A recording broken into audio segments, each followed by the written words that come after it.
I'm Cienna. Oh no, I missed it. Okay, go ahead. Hey, I'm Cienna. And I'm Madison. And you're listening. Hey, I'm Cienna. And I'm Madison. I'm sorry. yelling at them. This is really impressive. Okay, here we go. Hi, I'm Cienna. And I'm Madison. And you're listening to the Just a Person podcast. Hey everyone, welcome to Just a Person, a podcast that explores life's highs, lows, and in-betweens. I'm Madison, and today we're talking to my friend Hannah. Hannah talks to us about what it's like being a child of divorced parents, how that influenced the way she views her own marriage, and the power of forgiveness. Thanks so much for listening, and enjoy!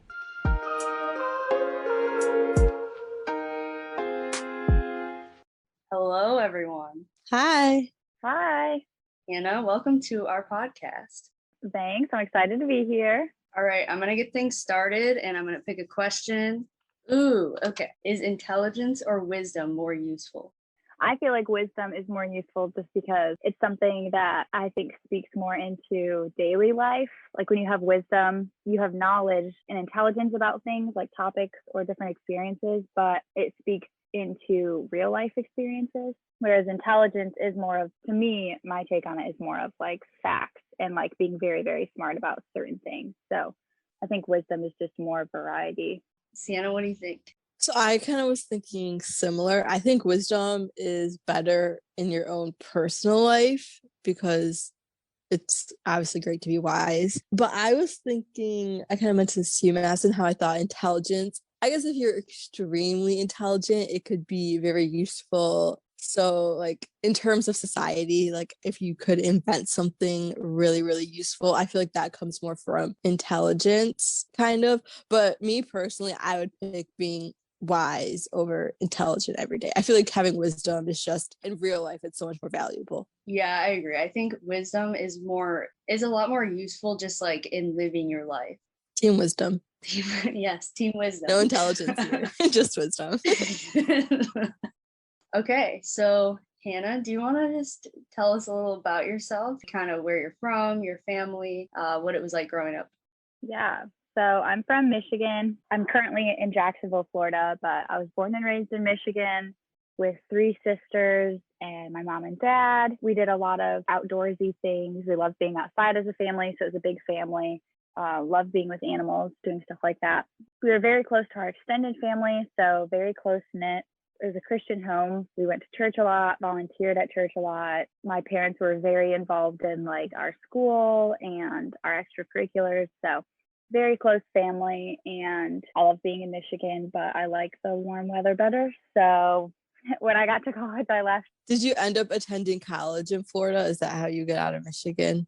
I ended up attending school in South Carolina. That's how I got out of Michigan, and then there was like no looking back. So Hannah was running cross country in college.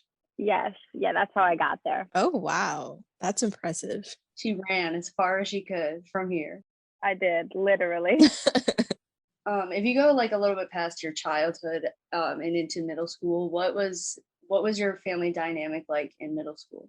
Middle school was pretty normal, I guess, if you could label middle school as like a normal years. But my family was still very close. We did lots of trips, and my family was still doing like our normal routines, I guess. We were still going to church, still really involved in all of our family events and everything, and did most everything together until like late middle school, early high school is when things got a lot busier. So we weren't necessarily as close as far as like doing things together. When did you notice that your family dynamic changed a little bit? I mean, did it get like kind of weird? My late middle school years, I noticed our family kind of drifting farther apart. One parent would go to one kid's events, and it was kind of more split of like activities and things like that. And I didn't really red flag anything because it just felt like everyone was getting busy because we were getting older. And so parents had to divide time with who they were with and who they were supporting. But I definitely noticed there was a little bit more of a drift of us doing family things together. We stopped doing like game night, movie night, like we normally would. And then in high school is when things started to drift a little bit more. Like one of my parents stopped coming to church with us, which was kind of a work thing. And then it was more of like never coming to church. That kind of started changing. And I noticed that we like stopped doing any family vacations. We sold our like family vacation spot that we own. Just a lot of like big things like that. But looking back, it's pretty obvious that something was happening. But in the moment, it was kind of just like, this is life. This is growing up. So I wasn't concerned about it. And then senior year of high school is where I started to notice really big shift with my parents and the way they interacted, and just my siblings and the way that we were like noticing little things happening at the dinner table or conversations being had. So it definitely was like over like a 4 or 5 year time gap that things started to slowly change. So as your senior year came, what kinds of things happened that made your family, did other things start happening that made things feel different, or did just like everything happen all at once?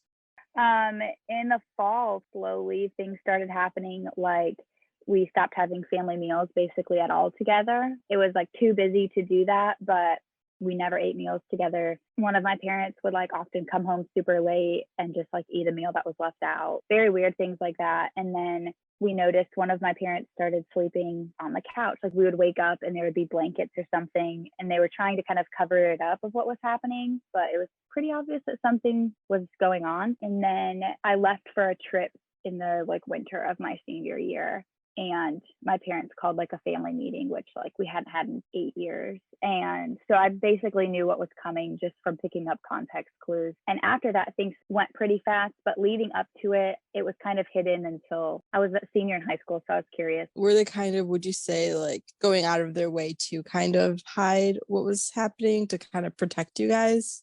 Yeah, I would say I think a little bit was them trying to figure things out together. Okay, before coming forward. That makes a lot of sense. Yeah, I'm sure there was a lot of conversations that we didn't like witness know about. Yeah, and there was never any fighting. I know that was something that stood out, that a lot of my friends of split families were like, oh, my parents fought, but I never heard my parents fight. And I'm sure there was disagreements and there probably was arguments, but that was just something that was hidden, I think, for the sake of protecting and just whatever the details were of it. I think they were trying to work out between them in their marriage before bringing forth girls into the mix who have emotions. And so my older sister was in college. It was her second year in college, and my youngest sister was 11. So there was quite a big age range of how to handle something that big. So I think they were trying to protect us.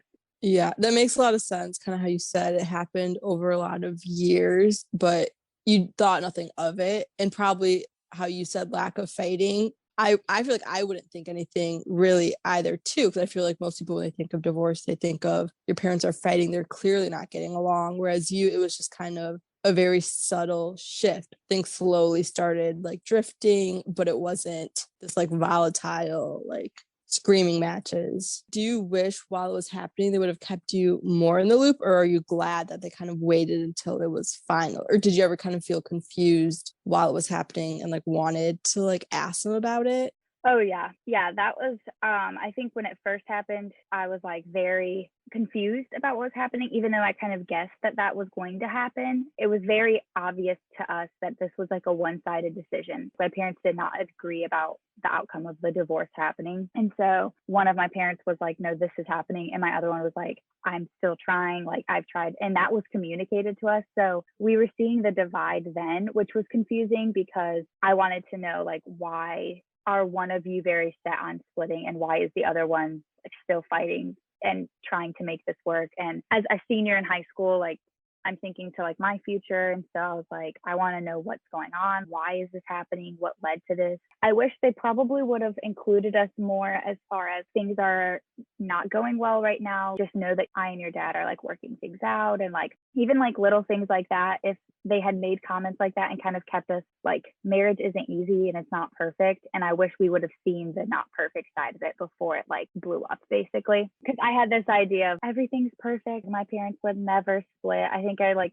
remember having a friend in high school and middle school who I was like, I can't believe your parents are split up. My parents are so in love. And I had this like faulty view of marriage that not all were in love and everything's perfect. And so I wish they would have kind of walked us through the reality of that side of things a little bit more. I think there's no like good way to do it, you know. You wish you would have been included more. Some people are like, I wish we would be included less. I feel like a lot of people, whatever you have, you kind of want the opposite. Obviously, like kids who are extremely involved in their parents divorced, I'm sure aren't thrilled about that. But I feel like it is kind of interesting how you said you always saw the good parts of it only. And so it kind of, I feel like blindsides you. Yeah, especially like I saw my parents when they were like madly in love. I remember seeing that stage. So to me, that's what they were. Whereas like my younger sisters, we've had conversations and they, because that went on for like 5 years of that drifting, they barely remember that side of things. And so to them, that was normal. To me, it was like, what is happening kind of thing. Did you ever want to like bring it up to them? Like ask, like, were you ever like, hey, is everything good with you guys? I feel like it's kind of like something you want to ask, but you feel like a bit uncomfortable to like say to them. I think that I started noticing like my parents not going to all of our events and like school sports and things. And I think I often asked my parents, well, one of them, why aren't they coming? Why don't they care about coming to my events? Why can't they come? And why can't you take turns with who you go and support? And I remember kind of being frustrated at that. But I think I was in that high school full of myself. My life is the only thing that's important. So until it was like falling apart, it was all like me. And then all of a sudden it's blowing up and it was a lot about me, but it was like, what's happening? So I wish I probably would have been more mature in that, but I was in high school. And did your sisters notice these things as well? And did you talk about them with each other? yeah, so my oldest sister actually and I were very, nosy college, high school girls. Was she living at home at the time? She wasn't living at home, but she was often coming home because she lived pretty close by. So I would like have conversations with her and like make comments about there's always blankets on the couch, which we wrote off as our younger siblings because sometimes they would have nightmares and sleep on the couch. And then it started getting to the point where like I would get up early enough for like cross country practice or school and notice one of my parents not sleeping in the bed. And so I texted my sister and we had a few conversations about like something's going on. And then the week of my parents telling us, we were texting back and forth and me and my older sister were like, I think this is what's going to happen. And then they called a family meeting and we both knew going into it that that's exactly what the meeting was about. So we kind of figured it out. My younger sisters were very blindsided, but that's because, they were like 11 and 13. So they weren't even thinking about anything being out of the sort. So after you had your family meeting, what happened after that? In as much detail as you want to give, we don't need all the details, but just for you, like what went on? Yeah, so everyone was like really upset. Obviously, my younger sisters were wanting more of an explanation of what was happening. We had friends who were from divorced families, but it was more of like, what does this mean? And we weren't 3 years old like a lot of our friends were when their parents split, so that it wasn't like a normal life for us. And so my little sisters were asking a lot of questions about like, what does this mean? What's going to happen? Who's going to move? All of those things that you never think about. And then I was more angry. I was like, I can't believe this is happening. This is ridiculous. And my older sister was that way as well. So after the split, when it was told that they were splitting, it actually took like 3 or 4 months for the family to like divide. It was a very like not good situation. We were all living under the same roof, but like my parents never were in the same room at the same time. One of them would come home after everyone else was gone to bed. And it was this weird, the kids were still trying to act like everything was normal. And like we were sitting down for family meals, but one of the parents was never there. One of my parents started sleeping in my little sister's room, sharing bathrooms with a parent instead of just like little things like that. So it took like 3 or 4 months for the family to like actually be split, which was very, very hard. My views of what relationships should look like and how parents should parent in that situation. And it was my senior year. So I had prom activities, senior recitals, award ceremonies, and my parents were like still living under the same roof, but it was this weird divide. So my mom and all of my sisters ended up moving out, and then like the family split, but we lived down the road. So that was when like court started happening and stuff, but luckily I was 18. They started trying to figure out what co-parenting would look like. There was a lot of back and forth during my spring and summer after senior year of just trying to figure out what it would look like for our family. So it was a little bit chaotic, but we made it through. It feels like it was 10 years of time, but it was like 6 months. The 3 or 4 months when they were still living under the same roof, do you think it would have made it easier had within the week one of your parents moved into a new place, so you didn't have to like be under the same roof while they're clearly like on very, not like necessarily fighting, but just very clearly aren't happy together and don't want to be by each other? I think so, because they were still trying to co-parent under the same roof, which was just confusing to like me as a senior in high school. I had a really mild high school, middle school experience. And then my senior year, everything spiraled, peer pressure, parties, all of that. And so I think it just enhanced it too. Like it was myself being selfish and doing really dumb things. But when my parents weren't on the same page of how to parent somebody, like a high school girl who's going wild, it created confusion because one parent is like trying to discipline me for the things I'm doing, and the other parent is like driving me to things and like supporting and encouraging. Okay. So at this point, they were telling you different information, what you could and couldn't do. Right. And I feel like being in high school, I would definitely listen to whatever parent is being the least strict at the moment. Right. And work the system. Like, oh, well, mom or dad is letting me go. So. Right. And so it was like, oh, I'm not going to ask you, because the other one will say yes. And they probably don't feel like talking to each other about it. So you're gonna. No. And that was the thing of like, that was probably the worst part about it, is if we would have just moved out all at once and it just be like a very fluid thing, it probably would have been better for the sake of my parents trying to co-parent a little bit, because one, they wouldn't have 4 girls manipulating the system, and 2, under their roof, it's their rules, whereas they're both under the same roof and there was 2 sets of rules to follow. And so like things got a little bit smoother in that aspect when like the split actually physically took place, because then it was, when you're at dad's, these are the rules, even though they're different. That's still really confusing and hard, but it was very clearly like, you can't get away with this at mom's, because that's not her, that's not the way she parents. Do you think you would have been the same though, like if you were even just going back and forth, do you think you would have been doing the same things just on, every other weekend or whatever? Oh, for sure. So it was definitely like the wild child in me that was also doing it. But all of my siblings moved out with my mom and we would visit my dad. So there was the legal side of like my younger sisters having to go see him, and then me still trying to like, figure things out. And I would go visit him. But the times that I would visit him were the times that the weekends I was going to the parties. And so he didn't care what time I came home. So like definitely working the system. I never like stayed with him, but like when I wanted to be doing things I know my mom wouldn't let me, I definitely worked the system in that way, that like, oh, I'm going to go stay with dad then. And then I would go and do whatever I wanted. And I've talked to a lot of people with divorced families, and that seems to be a pretty common thing of like different parenting styles. And so you kind of like work it if you're younger and you have the ability to choose what you want to do, kind of. But yeah, I definitely probably would have been the same way, just because it wouldn't have been as enhanced, I don't think, because my parents would have been working together a little bit more. But yeah.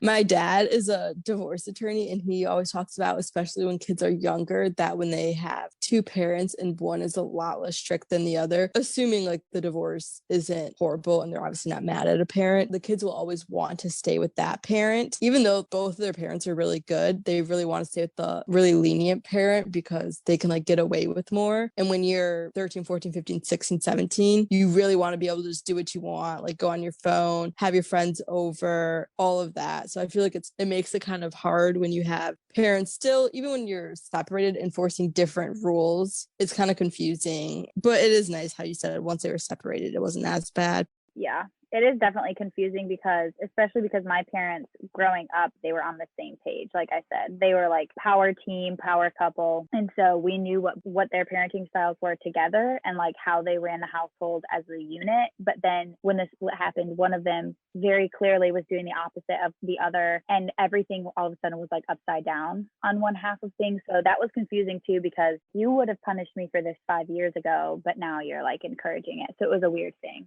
We're from the same place. We live in a pretty small town. And for one reason or another, this specific situation was very public and everyone had their opinion on it. Everyone was talking about it all the time. It was such a weird situation. What was that like, just being, a younger, you're not young like your sisters, but like you're still in high school and every person in the whole town is just talking about you and your family?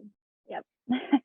Yeah. So This was a very public event. My parents tried keeping it on the down low and then it blew up. It was very hard being the spotlight family because my parents were very involved in the entire like town and everything going on. And so when this happened, it was like very much a public event that everyone felt they were betrayed in some way or they had some part in it, even though it had nothing to do with them. And that was hard just because it was like everywhere you went, that was the topic of conversation. And I was trying to avoid the fact that like that was going on in my life. And the people loved digging up dirt and doing things. And so it turned into this, every person in the town was like their own investigator of what was happening in my parents' lives and my family's lives. And it was just weird because we would get like text messages about what one parent's doing. And like we would run into people in the store and it was like, well, I saw the other person doing this or being with this person. I didn't even know what was going on in my life because other people were telling me before it was even like known to me. And so I was finding out things about my parents' marriage from other people, which was just like a really hard thing because I didn't get the chance to like sit down and have conversations with my parents and ask them things. It was putting out fires because I was like, well, so-and-so just told me at the grocery store that this happened in your marriage. It was very hard. It was, I think, a lot harder for my younger siblings because they had people like showing up to the schools. For some reason, it almost became like this broadcasted news thing too. And so there was like a few times that reporters started showing up at their schools after I had graduated. I don't know why small towns just love the drama, but that was really hard just because it's very much spotlighted. I was seeing my mom being like pinned in a grocery store with this conversation, and it was like nothing was normal at that point. It was all about this divorce that's happening and like what's going on with my family. I feel like people should know better than to do that. You would think adults would, but they didn't. I mean, especially when everyone is doing it. Like, you're trying to figure this out on your own, and you have all these people. First of all, it isn't any of their business, let alone figure out the nitty-gritty details, telling you, talking about it amongst themselves. That's between you and your family. Like, that's it. Like, whoever you want to tell. Not for them to be figuring out on their own and gossiping about all the time. No. And then they would talk about it at the dinner table, and their kids would come to school and tell us about things that their parents were saying about mine. So it was just this mess. Did you ever reach a point where you were just like, this just like doesn't matter anymore? Like, this is my family. I know kind of what's going on. Because I think even with any divorce, there's always at least a little bit of people talking about it. And you're just like, I think I know what's going on, so I'm just going to move on. Yeah, I think that I definitely got to that point when I left my town. When I moved away, I was very disconnected from the nitty-gritty details, and I would still get updates because people still wanted to like have those drama conversations, but I wouldn't be super involved in it. Like, most of my information was coming from my immediate family. It wasn't until I like was out of that physical place that I was able to kind of just be like, I know what's going on in my family. And the attitude and like the anger and stuff was still there, but it was more of, I don't need your opinions or your information because I can get that from my family. And if it's important to what's going on in my life and my family dynamic, my parents would bring it to me, kind of thing, or my siblings. So yeah, I got to the point where I just like stopped responding to those text messages or there's DMs on Instagram and Facebook. And I was basically just like, the only information I really need or care about is from the 6 of us who are involved, really. So looking forward, I know when you moved away to college, you actually basically met your husband. You guys started dating soon after. How did this whole situation affect the way that you see marriage? Big time. I went into dating my husband very cautious because I wasn't interested in getting married because it was 6 months fresh of my parents' divorce when I met him. I was very like disengaged with this idea of ever getting married just because I saw what it had done to my family and my parents. At first I had a distaste, and then obviously I like fell in love and was like, I'm gonna marry him. But I think I was able to go into a relationship and marriage, especially understanding that nothing is going to be perfect. We don't have kids right now, but if something happens in our marriage, like it will affect not just our lives, but the people who are close to us. And if we have kids, our children. And so I think it allowed me to approach my marriage very realistically. And I wasn't blinded by the fact that like everything's perfect and you're always in love. There's going to be hard things that come up and you do have the choice to work things out. That's been a blessing that my husband has the same view too. He like has been a part of basically the whole divorce since 6 months after it started. And so he's been able to walk with me through a lot of the healing of it, and also just really having a realistic picture of things aren't always going to be easy, but it'll be worth it to fight for it. So it's definitely played straight into it. I'm only a year into marriage, so we'll see how it plays out too in like the future years when things get harder too. So you and your sister went through this when you were basically starting your adult years, and you had also younger sisters that were still elementary, middle school, and you saw how that affected them. Do you have any advice for really people of any age? Because I think it's hard, no matter what age you are, to go through something like that, especially when you didn't really even know what was going on. Do you have any advice? Honestly, I think my biggest advice is it's not the end of things. And so I think it was easy to feel, especially because our divorce was so public, that it was easy to be like, this is the end of the world. Like everyone knows everything about everybody in my family. They're like digging up dirt from 15 years ago type of stuff. And so it felt like there was no actual getting better. And because the divorce was so public, it lasted so long. It wasn't like within a year, it's like, okay, our family's divorced and now we're living separate lives. Still today, things are still very like volatile when one of them comes back into town because it was a town event. I think one of my biggest things would be that this isn't the end of the world, and it does feel like really hard. But as an older adult going through it, I was able to, one, move out of the situation and look back. And because I wasn't in the child custody stage where like I had to go from house to house and I wasn't in any of that, I was able to see more of the adult side of things, that you have to work through it. You have to have conversations. You have to be forgiving to the people who are involved too. A lot of it I've like had to process, okay, this did happen and it did hurt me, but I'm in a place that I should forgive because I'm a Christ follower and he's forgiven me. But this divorce doesn't end my life, and it's changed who I am as a person because of what I've learned, but it's not the end of my family. It's just being able to like forgive was a big thing for me because I was able to let go of a lot of the hate that was pent up. Working to forgive sooner is probably a really big piece of advice because that will help a lot. To me, that allowed me to really make steps forward in who I am and in my marriage and in my friendships and just life, because I wasn't holding on to like this defining piece of like, my family's a split family now. And I think that's easy to do when it's like all you know. And then for like seeing my sisters go through it, my sisters had to stand up for themselves a lot because of the back and forth between my parents. I think not being afraid to voice when you're uncomfortable or voice when you feel like things aren't being fair. Yeah, that's probably my biggest advice for all, no matter what age. And of course, when you're 3 years old, that might be harder to do because you don't necessarily know what that looks like. But I think forgiveness is the biggest part of it just because it's a little bit more freeing. And there's people, I mean, there's so many people involved that it's hard to like go through and be like, I forgive everybody and everything's fine because everything's changed so much.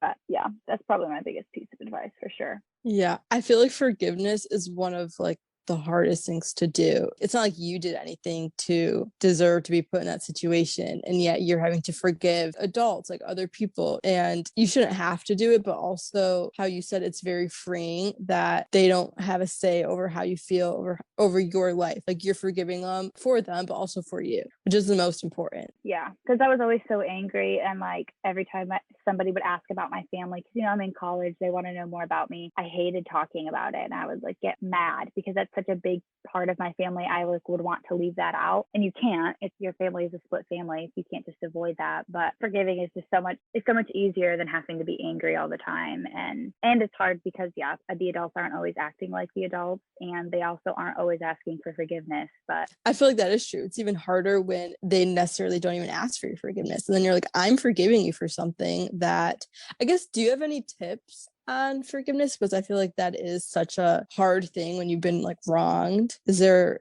anything that really helped you to get to that place where you were able to forgive? My husband, when we were dating, he was really encouraging with my emotions with it all, and like pointing me back to the Lord's forgiven you for the things that you've done, and you've done far worse than like what your parents have. And he forgave you in such a big way that your forgiveness is minuscule compared to his. And so that was something that was very eye-opening to me, of I don't have a place to hold a grudge because Christ didn't hold a grudge against me. So that would be like my first thing, is Christ literally forgave you and has provided a way for you to be saved for eternal salvation. And he's forgiven you for every single thing you've ever and will ever do wrong. And to me, that was so much bigger than like my parents doing me wrong and splitting. So that's like that side of things. But then also for like practical steps, somebody told me like forgiveness is when it's not just voicing that you forgive them. It's like you're not bringing it up and you're not holding it against them anymore. And I think that's why when Madison asked me to do this, I was like hesitant at first, and I was like, I can talk about it and not be angry. I've forgiven my parents. I've forgiven all of the people who were like extremely dramatic in the situation and super involved when they shouldn't have been. I've forgiven all of those people, and I'm not holding it against my parents at this point. It's no longer something that I like hate them for or am angry about. And so that's like a big part of forgiveness too, is you can still be hurt. I'm still grieving my parents' marriage, and I'm still working through a lot of emotions now that I'm adult and I'm a married